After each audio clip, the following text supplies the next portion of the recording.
thanks again for joining us with Sisters Talk on Granny's Front Porch. I'm Emily and Chris is here.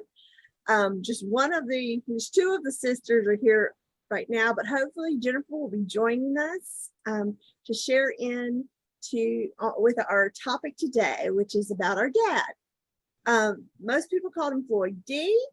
His name is Floyd Adams. And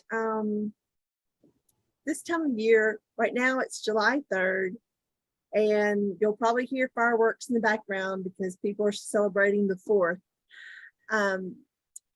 He passed away on the 9th, July 9th, 2015. And I thought this would be a good week for us to get together and share a few memories about our dad in honor of him. And so I'm going to ask Krista a couple of questions. She may ask me a few questions, and hopefully we'll keep it light and happy and not go over a lot of things that we needed therapy for. So anyway, the first thing that comes to my mind, Krista, is, what was some of your favorite things that Dad fixed for us? Or, when you think of Dad, what comes to mind? Well, first of all, I'd like to just say a little bit about him for those who don't know him. He was a complicated person. He could be gruff and rough and hard to get to know, but yet he did not hard to get to know, but a hard exterior. But he also had a sense of humor, and his sense of humor was just, you couldn't help but like him if he wasn't in a bad mood. He was funny. He could be charming and endearing at times. He had a charisma. He did have a charisma. He was smart. He was a smart guy. And he had a strong work ethic, of course, to the point of exhaustion. Okay. He had a strong work ethic. He didn't have a healthy work ethic. True. That's true. Like many men, I feel like, and it's sad that society puts this on men. We always talk about how women are mistreated by society and how we don't have rights, or especially lately, a lot of us feel like we've taken a step back. But men, it's no cakewalk for them either. There's a lot of expectations on them, and I think men struggle and even suffer from being in a patriarchal society as much as women do. And so he and Mom got married at a young age, and I think Mom was 16 when they got married, I think. Or was she? Or just turned 17. Mom just turned 17, yeah. Because she was 17 when I was born. Yeah. So yeah, it was one of those have to get marrieds. Next to me. So I guess that's out of the bag. If anybody didn't know, they know now. But so you weren't born 9 months after the wedding. I was early. I was premature. Anyway, but he did take being a husband and father and provider seriously. He didn't always go about that in the most appropriate or healthy or smart way, but he very much, like a lot of men, felt his identity and his worth was tied to how he could provide for his family. And I think I never thought of it that way, but yeah. And I think that some of what we look back as negative, inappropriate behavior on his part toward us, our mom, or other people, was really born out of his frustration and how to function in life or as a society that he didn't have all the tools and the knowledge or the wherewithal to prosper or to thrive. Survival was the goal of our childhood, not thriving. It was Oh yeah, you're right. and so I could easily, we've all had our share of therapy before and after his death.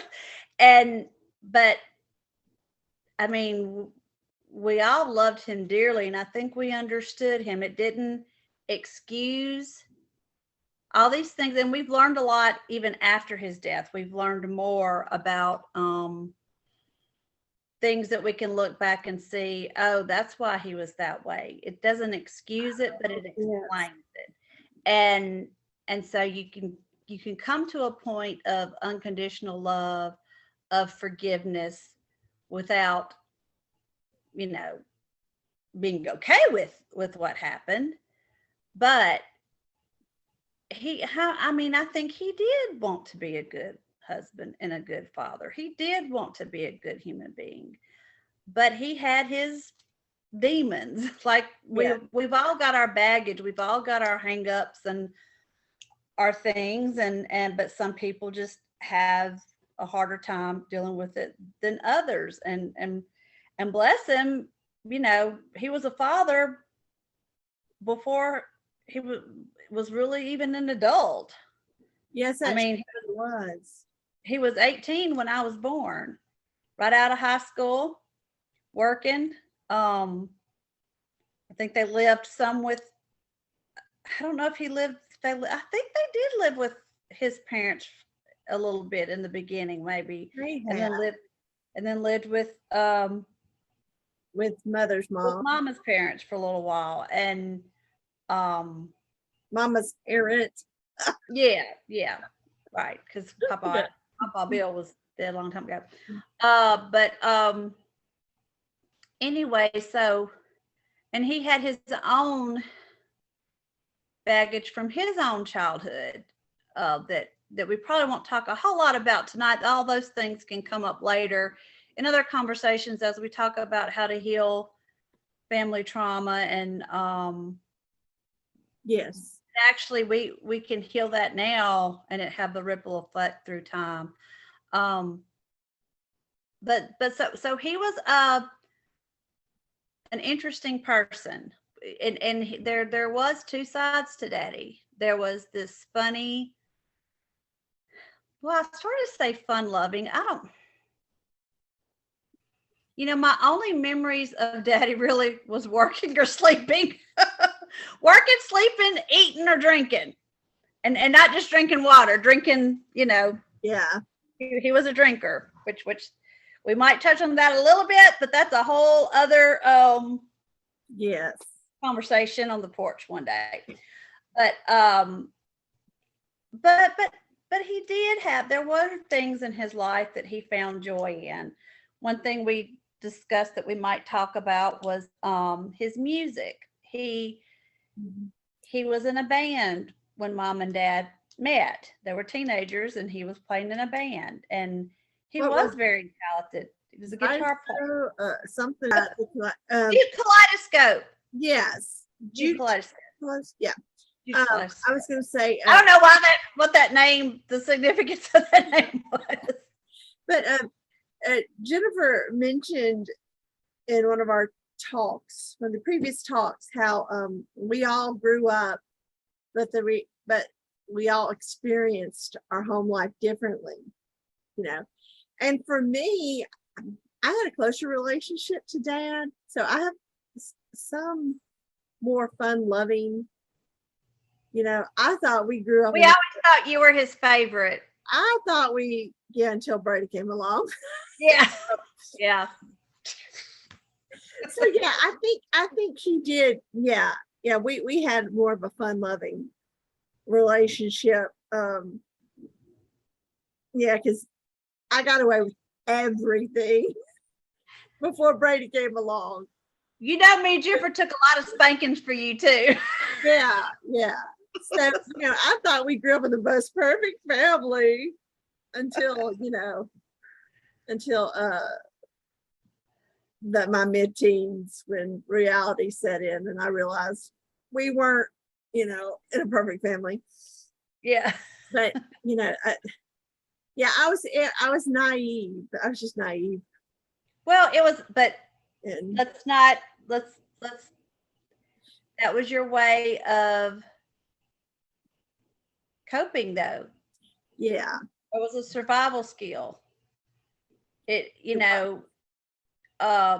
because was it in one of our, I don't know if this is appropriate to say, but I think it was in one of our little messenger exchanges that I think Jennifer's going to talk about more in a later episode about, mental illness on both sides of our family, Yeah, and yeah. and that's such a taboo thing, and it shouldn't be. It should. I mean, I think it's people are feel more free Well, to discuss it without the stigma so much. But that was a survival. Do you want to elaborate on that? well, no, I was just going to say, but there is a saying in the South that we put them on the front porch. Yeah. Crazy. So that's We don't want them. No, but crazy on the front porch. yeah, just let it for everybody to see, but no, some of these emotional breakdowns or mental episodes or whatever, it's like it's a way to cope with trauma or to Yes, yes. or to escape Yes. a reality that you have no control over and you're helpless against. I think, It's a way to protect yourself. and we were brought up in, but it was Doom, very legalistic. doomsday. Yeah. But I was going to say that the church, there were negatives, yeah, but there were also some positives. I think it really helped him to place order in his life. It gave structure. It gave him parameters. And I yes, think he did also benefit from having that. Mm-hmm.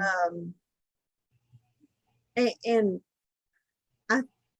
but we all carry baggage from our childhood, and I think I experienced less damage from the way we were brought up in our church, than y'all did, because I was younger, and I was on my own little world. I didn't buck the system, or I didn't really rebel in front of anybody. But but I was just going to say that I know that he was, church life really helped with structure. It really helped, but it also affirmed the controlling aspects that he had. As you were talking about being a man, you really get the church behind you on, this is the way things are. I'm the man and I'm in charge. Mm-hmm. And you're to be my helpmate. I am ordained by the supreme being of the whole universe who created us. And pretty much I am the mouthpiece of God. So therefore what I say is directly. Yes. Basically, I am God. No, not that Right. he said, he didn't say he was God, but he said, but he was God's. God gave him authority and the responsibility to raise his family. Yes. And one way he did that was when we were younger, we would have Bible studies at 3 a.m. And what was I, like 3 years old, 5 years old? And of course, Up before the sun, sitting at the table with our Bibles. and y'all didn't get breakfast, but I can't remember. I always got to eat or whatever when y'all couldn't. And Yeah, when we we ask y'all questions, y'all would get in trouble if y'all didn't know the answer, but I could just say God for every answer, and it was right. Yeah. When he would drill us about the Bible study. But yeah. All you had to do is say something cute and Yeah. you wouldn't get in trouble. That's true. That's true. And then I remember I don't know why they tried to force us to eat turnips in the morning, but scrambled eggs and turnips. You remember that? Oh, It's just because that's what was in the refrigerator. I mean, yeah. we ate what we had. We, didn't, and probably some friend or neighbor or church person gave us turnips. That's And true. we had to eat them somehow. That is true. But no, I think sometimes on the weekends, Dad would cook breakfast sometimes. Mom did most of the cooking. I mean, they were very much traditional, Yeah. man, woman, husband, wife roles. But since I can remember on the weekends, if Dad was not working, he would cook breakfast. And Yeah. he would overcook the eggs, and then he would. Okay, I'm gonna tell on you. So we used to kind of crumble our food up, and when he wasn't looking, we'd like sprinkle it on our seats or on the floor, like we spilt some of it. And do you remember doing that? And Yeah. I put it in a napkin. yeah. I mean, unfortunately, there were cloth napkins, so we had to go buy the stuff in the trash can before it went in the hamper. Yes. Yes. Oh, and I think I got spankings around not eating. Y'all did. Yeah. Y'all did. Yeah. God. He probably made us eat your food. Thank God. And everything's okay. Well, one thing he did cook well though was chili. Yeah. I don't remember how often he did it, but probably at least once a month. Yeah. Probably if life wasn't too crazy, he would make a big batch of chili, and he loved the process of it. Mm-hmm. Did I lose you? I got my internet. You did kind of cut out a little bit, but it's kind of smooth now again. Well, he loved the process of cooking the chili, and I make his chili recipe every once in a while. He was definitely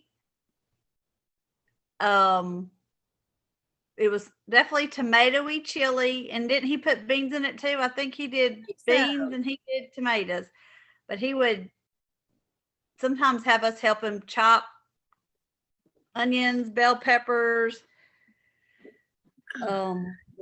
He'd make a big batch of it. I don't remember the recipe. I mean, I don't know if I have. We'll have to get together with that recipe sometime. I think I have his recipe written down somewhere. And I don't actually. I have a different recipe that I usually use, but it's very similar to his. But I think I have his written down somewhere, and it may even be in his handwriting. I'll have to look. Speaking of beans, whenever he would get us in a situation where he could, embarrass us. I remember he looks for those all the time. One time we were walking in a parking lot, and he drove up to pick us up, and he would shout it out the window, beans, Americans, fruit. The more you eat them, the more you like them. Yeah. You remember that? Yeah. And we were teenagers and he was singing. Always tried to embarrass us. Embarrassing us. I remember he would, if we'd be in a store or something, and he'd be walking next to us and he'd kick us in the butt. I don't know if you remember that. It's because, like, you know, or I remember being like 7 years old and we were at the grocery store and I was kind of, so as a baby, I was very, very talkative and very friendly, but somehow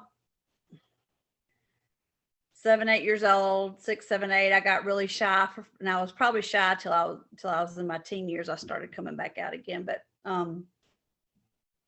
he would be walking in the store and he would just, everybody he'd look, hi, I'm Krista's dad. Or I'm Krista's dad. I'm Krista's dad. Just stuff like that to embarrass us. So another joke he played on me. Growing up, how would you explain? We kept the holy days in the Bible in our church, not the regular holidays. So we kept the days of unleavened bread, and that's when you clean your house of all leavening and eat, flat bread and no leavening, like nothing with yeast or baking soda or baking powder or anything like that. And anyway, we didn't eat out very much. We didn't have junk food. Mom was on a health food kick. We're talking whole wheat bread. We didn't even eat chocolate. We had to eat carob. That's honey and all that. One time during the days of unleavened bread, I had forgotten it was days of unleavened bread. He and I went to the store and he was like, I think we're gonna get donuts. Got so excited. He said, oh man, I can't because it's days of unleavened bread. He got my hopes up, like he's all gonna get them. He did it on purpose. It was funnier. I didn't deliver the joke right, but he would just, he'd get my hopes up, and then anyway, he was always cracking jokes. Well, not always. When he was in the right mood, he was cracking jokes. Yeah. When he did crack a joke, it was good. His comedic timing was always. Yeah. He'd have a dry sense of humor too. But sometimes you wouldn't know for sure if he was joking or not. But then you kind of could tell. Right. But I have memories that music was very important in our lives. And I mean, he probably didn't have the best voice, but he did play guitar, and he would sing. I remember the Louie Louie Crawdad whole song, and I don't remember how it goes, but and the House of the Rising Sun. Oh yeah. I need to probably try to find a cover of that if I set anything to music for him. But so I recently went to see the new Elvis movie. Oh yeah. And it's funny because I've been kind of busy and kind of forgot Dad's death anniversary was coming up.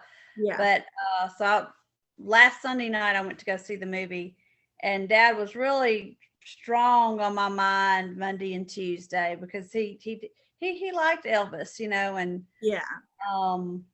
because he liked all music. I wouldn't say Elvis was his, but that was his in that kind of. Yeah. And and I remember him always. So I think Elvis's birthday was January 8th. Yeah. And Dad's birthday was January 12th, and my oldest daughter's birthday is January 10th. So, it's like every year Dad always talked about Elvis's birthday and then my daughter's birthday and his birthday being all close together. And but now Mom and Daddy both, just like most people that generation, and even I mean, look, Elvis died when I was 7, I think I was 7 or 8. I remember the day it happened. I remember I did it on the radio and started crying. Yeah. And I remember crying. I mean, I loved Elvis as a kid. I liked I must have Elvis. been like 4 or 5. Yeah. I mean, and so, um, and I remember, um, in my early teens or mid to early teens, um, I got on an Elvis kick. I mean, he'd already been dead, but it's like I had a crush on him for Mhm. like a year, and every one of the local TV stations would play Elvis movies like every Saturday night, late at night. I don't know if you remember that. It's when we were living in South Louisiana, and I mean, I would watch those old Elvis movies. I think I lost you, Kristen. I'm not hearing everything you're saying. I hope it's not anything naughty about what you did when you watched the Elvis movies. I still can't hear you. Okay. Oh, what's the last thing I said? You just started talking about watching the Elvis movies late at night. Yeah. Oh, that's it. And I just had a crush on him, Yeah. Oh, on a shoot. dead man. But anyway, um, but now music was always really important to mom and dad. Yeah. And I have great memories of and I don't know if they did this as much with you guys, but I remember after you guys left home, we were still doing Saturday night ride arounds, listening to music on Saturday nights. Do you remember doing that? And we would go and we just go riding yeah, music. And I mean, we did that. Dad would get a 6-pack of beer. Yeah, I was gonna say, who did that our whole childhood? And one strawberry drink or cherry drink for all of us to share, all three For girls. all of us to share, including Mama, while he drank a 6-pack driving. And of course, we had no seatbelts on. Our bodies half hanging out the window, listening to music. I mean, that's what we did that was our family outings. It was. So, Louise. well, we thought it was fun. We saw some pretty sunsets, and we did.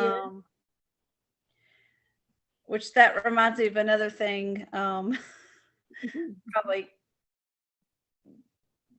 Probably talked about this to my therapist at one point, but the times we would run out of gas.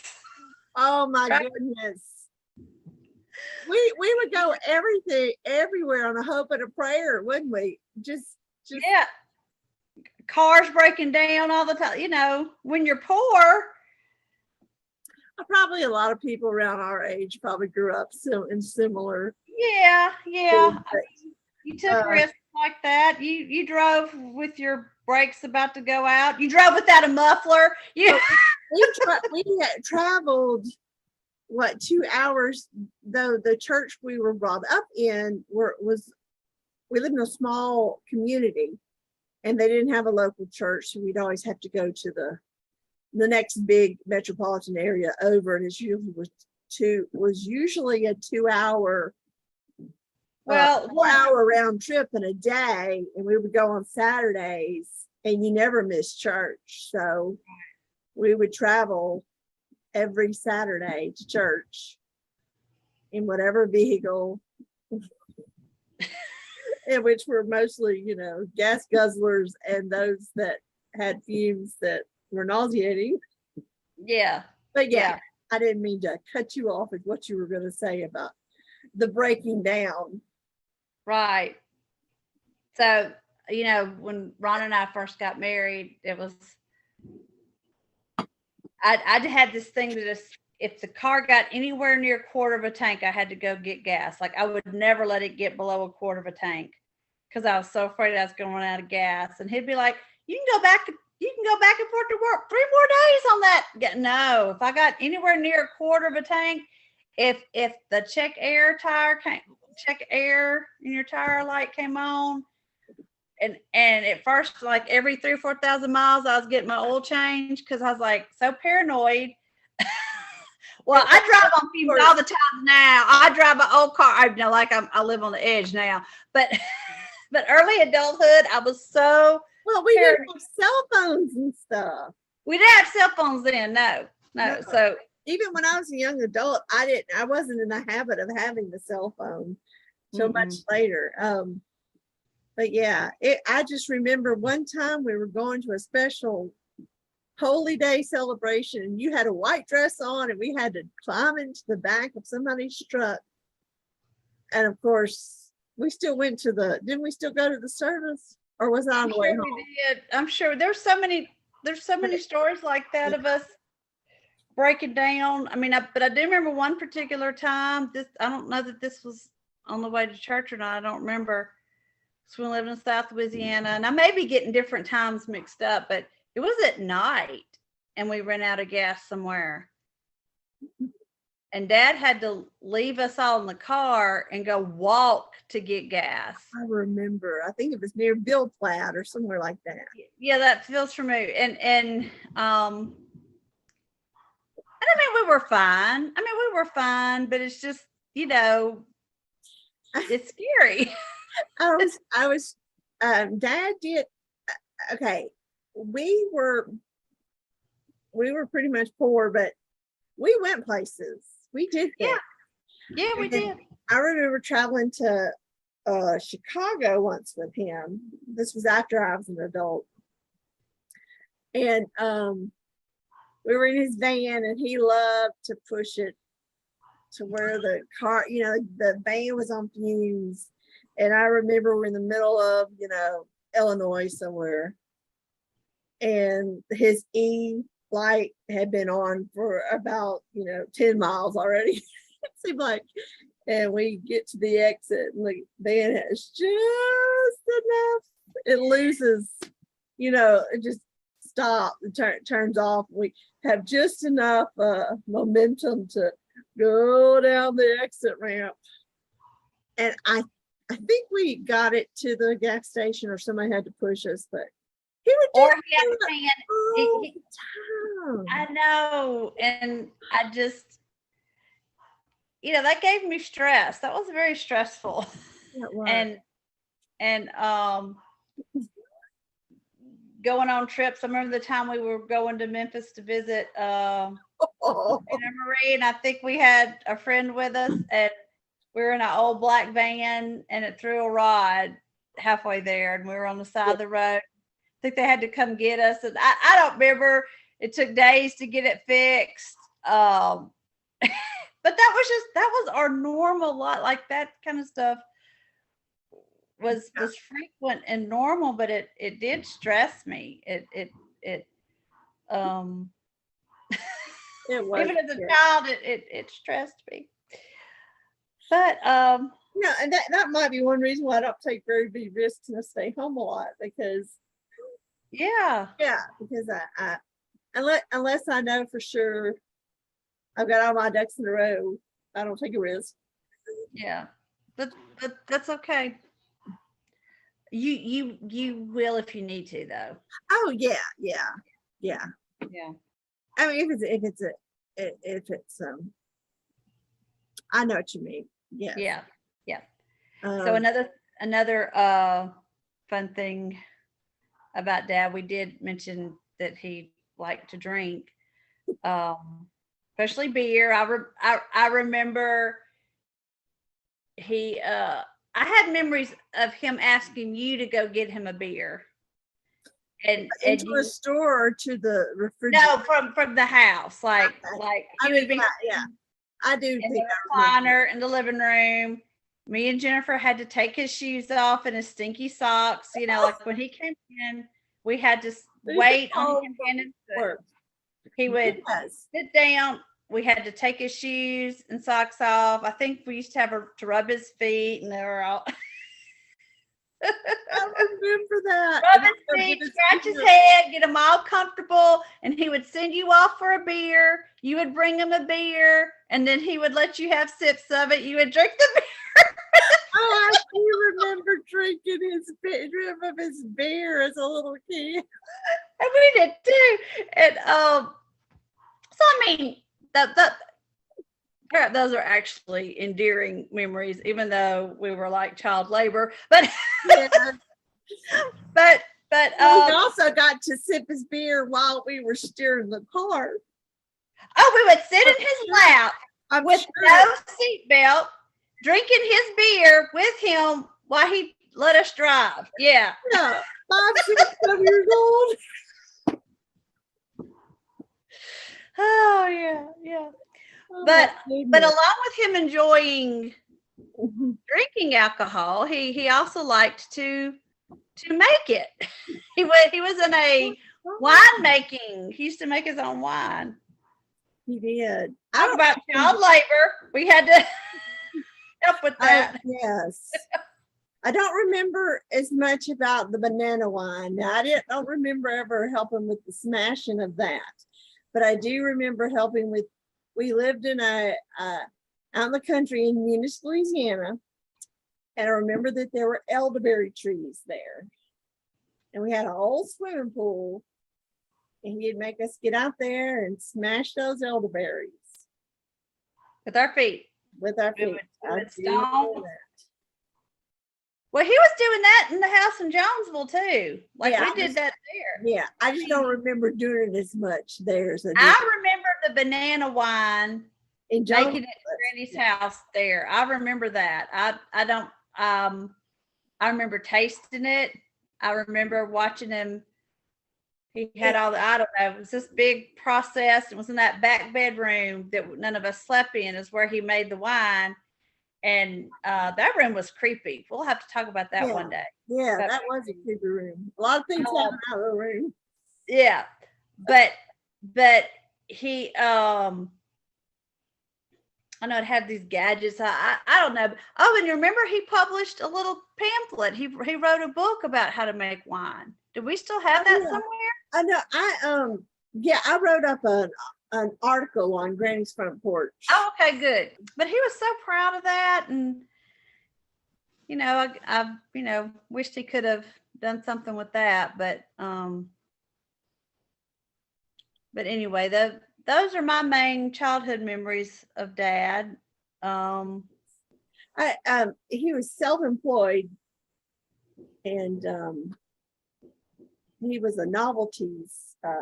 He sold. Well, he had lots of jobs. Yeah. I mean, that's what he did the last half of his life. But yes, before then, he was a Coca-Cola delivery man. Tom's. I remember the Tom's vending machines. He was a salesman for Tom's Peanuts. He I remember all the snacks. Yeah. What did he do? Well, he did he worked for he was a carpenter. He did roofing. Yeah. He worked at a gas station. He did a little bit of mechanic work. He ran a convenience store. He had a high school diploma. So that's the jobs he did, things you could do with a high school diploma. Now, I remember him and all his family saying that he was very smart, and his teachers tried to encourage him to go to college. Yeah. But I changed that. Yeah. I nixed that. I said that they were going to offer him a scholarship. Yeah. But then, you came along, and then he wasn't really that interested. So they gave. I don't think he wanted to go to college. If he really wanted to go to college, they gave somebody else because he wasn't going to go that route. Yeah. But and apparently he was good at math. I didn't get that from him. I mean, I think he was a very smart person. I was just gonna say that I know when he sold novelty Floyd Sales, where he had sold novelty items like t-shirts and lighters and hats and caps and junk that you would see at a convenience store. He would sell things like that. He had a white van, and he would drive all throughout most all Louisiana over to Mississippi and kind of stay. He would run those routes in that white van. And he would wake up at 3 a.m. and leave the house and drive and stop in and sell. And I just remember the white van and how he would always, merchandise was always in our house. Everything revolved around his job. You know, he would make a mess of the van and we'd always have to organize it. And that saying that Jennifer, I talked to Jennifer earlier and she was like, the dad still gives her little reminders, little jokes. Sometimes she kind of hears his voice saying, load and unload, because that's just. Well, and that wasn't just from his job, all the times we moved too. Yes. We moved so much in our childhood. The home place that was there on the property where you are now, we probably lived there the longest in our childhood, which was the same house that our mom grew up in. I think I lived in that house from like age 4 to 10. So a good 5 or 6 years we lived there. But before then, and then after then, you know, like we said, there was one year where we changed 3 different schools in one year. Yeah. And really there was 2 or 3 years where we were moving a couple times every year. And you mentioned dad drinking and you know, it was an issue between our parents and, you know, the church we belonged to, they allowed drinking, but you know, they would go and they would get counseling through the church and for him to stop the drinking. And he became a closeted alcoholic later.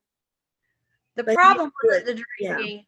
The problem was the behavior that was Right, attached to the drinking. right. Yeah.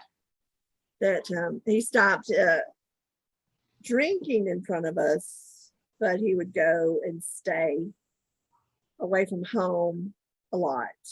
And That was in our later, like our teen Yeah. years. yeah, Yeah. so that was, so we had, so in those later years, home life was, things were great at home if dad was staying out on that road, you know, at night. If dad wasn't there and mom had enough money in the checking account for us to live on. Yeah, yes. If dad had given her some money before he left, and then he left for a few days, oh, life was good. Yes. Till daddy came home or until the money ran out. Yes. Which probably wasn't very long. Oh, no. So we have a lot of great memories, but we also have, you know, those memories of when our home life wasn't that great. When I was in college and Jennifer was in college, and I don't know if you did it, but you know, we've all done the Al-Anon or the ACOA, Adult Children of Alcoholics, to help. I tried, and it, for me, I definitely see the value in it. I just wanted to get over it. and it's almost like it going just made it loop and loop. You were giving it, you wanted it to be out of your life and not have the power that it was holding on to you. So yeah, no, I didn't attend too much, just a few. But then like 10 to 15 years later, I did go to, for about a year, I saw a psychologist and worked through a lot of things. Yeah. And then through yoga and Reiki and meditation, that helped. But I had a good year of some psycho. You know, we deal with our childhood usually after we have children. Yeah. Is when I deal with the repercussions of my childhood, and I think you've mentioned it before that you've had Stress disorder. Yeah. Yeah, and I probably did too. Just think of when dad had us at that young age. He went through the church to deal with his issues. Yeah. And I was just thinking of when mom passed away at age 39 and dad was 40, and imagining me when I was 40, and if I would have had grown children, just think of I don't feel I've done as much as they did in that first, Yeah. 40 years of their life. Mm-hmm. I think we all kind of started our lives probably 10 years later than they did. Yeah. You Well, know, our families were all, we were adults. at least us girls, we all finished college before we started our families and either worked or got on with whatever our adult life was. So yeah, we were about 10 years. You kind of had to distance ourselves the last 5 years of dad's life. I think we finally learned that boundaries were needed. I learned what boundaries were and that I needed to have set boundaries. I finally realized that I do not have to allow their drama into my space, Mm-hmm. and we all kind of, had the boundaries. But so anyway, we kind of all put that boundary there with our father and our brother. But last week when, before our father passed, we were able to be at his bedside and sing to him. And he didn't have shoes on, but I'm sure we would have taken his shoes off and rubbed his feet. I do know that we scratched his head. Yeah. And we Helped change a few diapers. Oh yeah, changed a few diapers. Yeah. But I think it really was a beautiful time. And between us. A lot of we were really given a gift. And he was given a gift and we were given a gift, because that last couple weeks, yes, we were able to be together and to heal and to forgive him. Yes. And him forgive us, because I'll take responsibility. There was times I didn't handle things well with him, and whether who was right or wrong, or whether I was, I could say I had every right to take the actions that I took. But still, I never wanted to hurt him.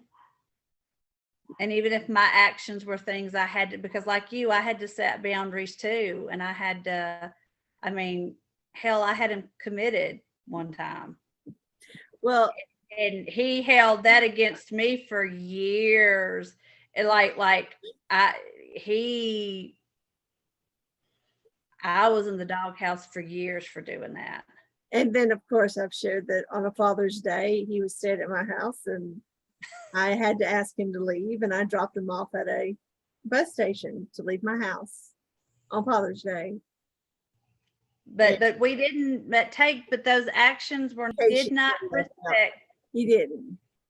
He didn't respect your requests or your boundary. He didn't respect you as an adult. It was your house. That's true. You asked him not to do certain things, and he just out and out did it. Right. And didn't even want to hide it. It was just like, right. But we that last couple weeks, all that was just put aside, and well, not even put aside. It was like, I think it was dealt with and moved on. It was transmuted. And I'll never forget, Jennifer, telling Dad at his bedside, not just, at some point in the 2 weeks, all contracts have been fulfilled. Like we have all done what we needed to do together here. Everything is fine. I We love you. All debts are paid. All It's clean slate from here. Mhm. And I really feel like when he passed, I think he passed for someone who had such a tormented life like he had. I think he got to pass with resolution, and he got to pass with peace and forgiveness, not only from us, but for himself. Like he forgave us and we forgave him. But Yeah. I think he forgave himself. I really think he did. And Jennifer will probably share more about her encounters with dad since his passing. Yes. I don't really have quite the same mediumistic experiences that Jennifer does. Hers is different than mine. But I tell you, I have felt at peace with him since his passing. It, as much as the ickiness that was here in this reality of him being my father, me being his daughter, um, I do feel like he's come back to me in dreams.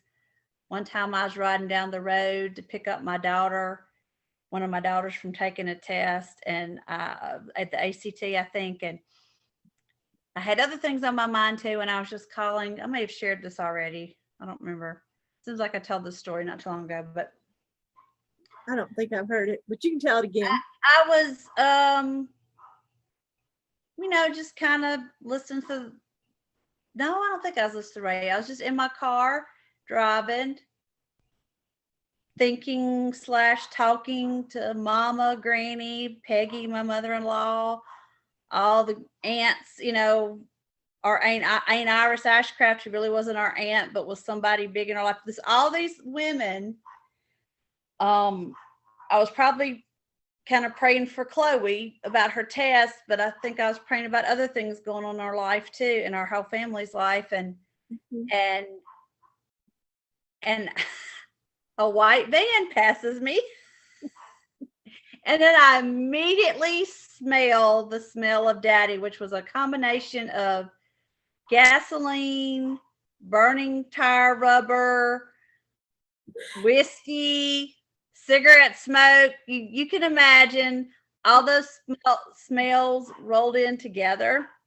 Mhm. And I just laughed and I said, okay, Dad, thank you too. Yes, I would love your guidance and I appreciate you being in my life too. And I just laughed because I knew that was him, like, well, what am I? All right, because you were having all Talking to all these women and what's wrong with me? he was always he loved to be part of a women conversation. Oh, he did. He had a weird thing about women. Okay, so Sorry. he did. Okay. In some ways, he was very male chauvinist and like I'm the man and women are to serve and all that kind of stuff. But he was more comfortable with women than he was men. Yes, he was. I mean, and I think it was that he so needed the nurturing spirit that women provided. Yeah. And that's a whole other, we could have that Yeah. whole other discussion. And we probably need to wrap it up soon. Thank you, Krista. I know Thank it's been you. a long day for both of us. We've been doing some other things and like, share, subscribe. My goal is to release Sisters Talk on Granny's Front Porch on YouTube, hopefully every Tuesday, but we'll see. That doesn't mean it has to involve a sis. I'll be around. It may not be Krista or Jennifer every time, but I do plan to have maybe some other special guests. We do talk to ourselves sometimes, so it could just be Emily talking to herself. Yeah, that's true. Or her cats. Interview a cat. Just be prepared that don't play a drinking game with the ums. Okay. I say, or dead time. Thank you, and we'll see you next time. Bye. Bye.